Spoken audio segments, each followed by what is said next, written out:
कोर्टामध्ये सुनावणी पार पडली आहे, MCR झाला आहे. नेमकं कोर्टामध्ये काय झालं आणि तुम्ही 2 मिनिटाची वेळ मागितली होती भेटायला, काय भेटलं आणि काय बोलणं झालं? सर जे बोललंय ते आम्ही डायरेक्ट आता सांगू शकत नाही. सुमित सर आम्ही कोर्टापुढे बोललोय. आम्हाला भेटायचं का होतं, जे आरोपीची कहाणी आहे ती आम्हाला माहिती करू शकते, कारण बेलसाठी आम्हाला महत्वाची. फक्त न्यायालयीन कस्टडी आज झालेली आहे, त्याला 14 दिवस MCR भेटलेला आहे.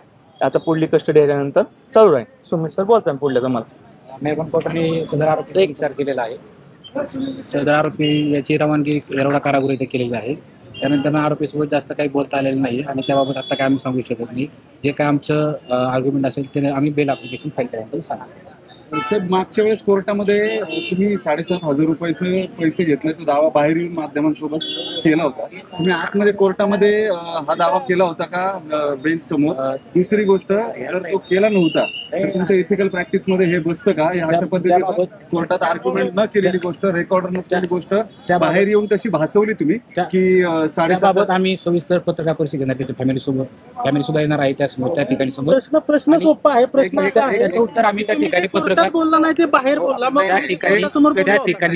त्या ठिकाणी आम्ही त्यावेळेस सांगितलं आहे, त्यावेळेस हे सांगितलं की आरोपीने तिने दिलेली माहितीनुसार सांगितलं आहे. आरोपीचे वकील म्हणून जेव्हा न्यायालयात झालेल्या सुनावणीची माहिती द्यायला बाहेर येतात तेव्हा जी गोष्ट तुम्ही आतमध्ये सांगितलीच नाही बेंच समोर, ती गोष्ट बाहेर येऊन त्यामध्ये का सांगितली? ज्यावेळेस आमचं आर्ग्युमेंट झालं त्यानंतर आम्ही आरोपी सोबत बोललो, मेहरबान कोर्टाची बाबा घेऊन, आणि त्यानंतर आरोपीने दिलेली माहिती ती आम्ही आरोपीने दिलेल्या माहितीवरून सांगितलेली. आरोपीने दिलेली माहिती आधी तुम्ही न्यायालयाला सांगणं अपेक्षित असतं. तुम्ही ते न्यायालयाला न सांगता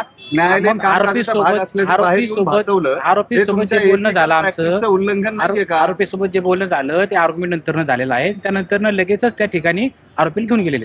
जेव्हा ऑर्डर झाली सर, तुमच्या प्रश्नाचं उत्तर असं आहे, जेव्हा ऑर्डर झाली आम्ही परमिशन घेतली, तुमच्यातले सगळे होते मीडियातले, जेव्हा बोलायला मेहरबान कोर्टावर पावर नव्हती, म्हणजे वेळच नव्हता, आम्हाला 2 मिनिटं बोलून दिले. त्यांनी जे सांगितलं ते आरोपीच्या सांगण्यानुसार सांगितलं. इथिकल प्रॅक्टिकल हे जे तुम्ही बोलता सर, इथिकल प्रॅक्टिकल जे म्हणता सर, जेव्हा सगळं झालं, कोर्टाची परमिशन घेतली, जेव्हा झाल्यानंतर परमिशन घेतली, जेव्हा आर्ग्युमेंट संपतं तेव्हा पार्ट नसतो आमचा काय सांगायचा.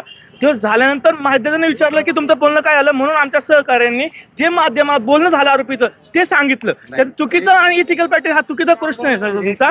हे आम्ही प्रशिक्षणात घेऊ आणि व्यवस्थित उत्तर देऊ, तुमचं व्यवस्थित उत्तर देऊ सर आम्ही. अजिबात तुम्ही कोर्टामध्ये, आम्ही सगळे त्या आर्ग्युमेंटला उपस्थित होतो, तुम्ही कोर्टामध्ये पैसे घेतल्याचा किंवा दिल्याचा सर मग तो सर तुम्ही कोर्टात होता. मी तुम्हाला एक प्रश्न विचारतो, सगळ्यांना बाहेर निघा हे कोर्ट बोललो होतं हा, ATF तो प्रश्न होता. त्याच्यानंतर आम्ही परमिशन घेतली, मी स्वतः परमिशन, हे तुम्ही ऐकलं, परमिशन घेतल्यावर 2 मिनिटं तिथं बोलायला झाल्यानंतर डायरेक्ट सगळ्यांना बाहेर काढलं. आम्ही कधी कोर्टाला सांगू, जेव्हा कोर्टाला सही होती रिपोर्ट तुम्ही कोर्टाला सांगितलं. मग आम्ही माध्यमांना आमच्याकडे ते आल्यानंतर आरोपीच्या सांगण्यानुसार सांगितली की माध्यम असं सांगितलं. तुमचं म्हणणं आहे की ही लिगल प्रॅक्टिस आहे? नाही, असं आमचं लिगल प्रॅक्टिस. आम्ही तुम्हाला सांगतो, प्रोसेस घेऊ, पूर्ण होऊ द्याल की नाही सर?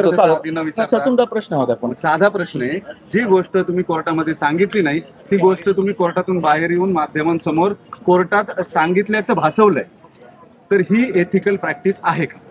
आम्ही सांगितलं नाही. मी वैयक्तिक सांगितलं नाही. माझे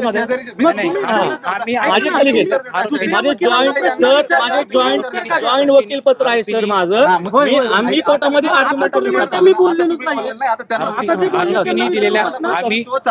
ज्या वेळेस मीडियाने आम्हाला विचारलं की आरोपी, मी प्रश्न परत विचारतो मग आपण उत्तर द्या.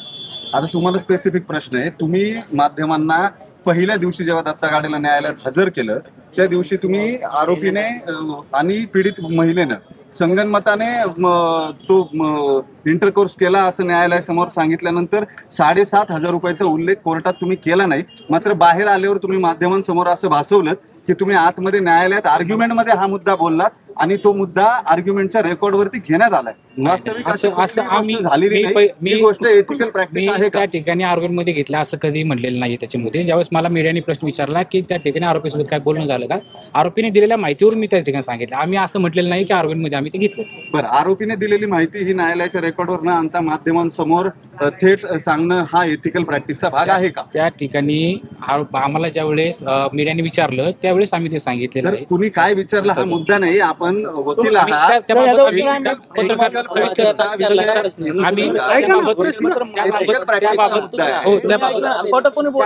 त्याबाबत आम्ही सविस्तर पत्रकार परिषद घेणार आहे. आरोपीचे घरचे समोर येणार आहे त्यावेळेस आम्ही आरोपीचे सांगू. घरचे ऐका ना, यापूर्वी समोर मुद्दा- आले. जो मुद्दा आता तुम्ही फक्त मांडला, 7,500 रुपयांचा मुद्दा त्या ठिकाणी होता. आरोपीचे आम्ही रेकॉर्डवर न घेता माध्यमांना मी तसं ते सांगतो. सांगतोय की त्या ठिकाणी आरोपीने दिलेल्या माहितीवरून आम्ही ती माहिती दिली. ज्यावेळेस आम्हाला मीडियाने विचारलं की आरोपी काय बोलणं झालं प्रश्न सोपा आहे, ते ethics आणि मध्ये बसतं का ज्या वेळेस त्या ठिकाणी आमचं आरोपीसोबत बोलणं झालं होतं त्यावेळेस आमचं आर्ग्युमेंट कंप्लीट झालेलं होतं आणि मेहरबान कोर्टाच्या परवानगीनंतर आम्ही त्यासोबत बोललो होतो आणि मीडियाने विचारलेला प्रश्न म्हणून आम्ही त्या ठिकाणी सांगितले आणि साधा प्रश्न आहे. त्याबाबत आम्ही हे तुमच्या ethical practice मध्ये बसतं का? त्याबाबत आम्ही साधा मुद्दा आहे, सर. त्याबाबत आम्ही मुद्दा सविस्तर साधा आहे.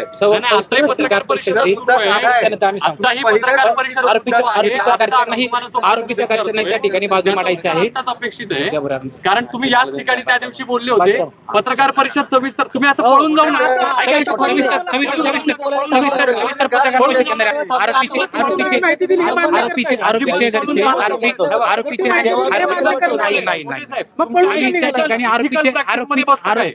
आरोपीच्या घरच्यांना त्यांची बाजू मांडायची सर्व त्याच्या घरचे